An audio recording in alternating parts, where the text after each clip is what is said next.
Akkalkot road MIDC परिसरातील towel उद्योगाशी संबंधित 34 वर्षीय MBA शिक्षित युवकाने घरात जीवन संपवल्याची घटना कर्णिक नगर जवळील पद्मनगर येथील राधाकृष्ण एव्हेन्यू अपार्टमेंटमध्ये उघडकीस आली। शिवकुमार चंद्रकांत श्रीराम वय 34 असे मृताचे नाव असून त्यांनी अज्ञात कारणातून हे टोकाचे पाऊल उचलल्याचा प्राथमिक अंदाज आहे। 28 जून रोजी शिवकुमार यांचे आई वडील मुलीला भेटण्यासाठी मुंबईला गेले होते। शिवकुमार घरी एकटे होते। बुधवारी सकाळी वडिलांनी वारंवार फोन करूनही प्रतिसाद मिळत नसल्याने नातेवाईकांना घरी पाठविण्यात आले। घराबाहेर दुर्गंधी येत असल्याने संशय बळावला।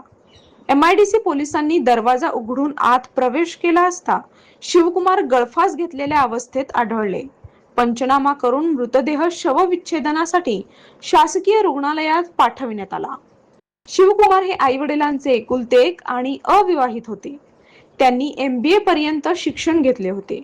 कुटुंबाचा टॉवेल उद्योग सांभाळत असतानाही त्यांनी जीवन का संपवले याचे कारण अद्याप स्पष्ट झालेले नाही। त्यांच्या पश्चात आई वडील आणि बहीण असा परिवार आहे।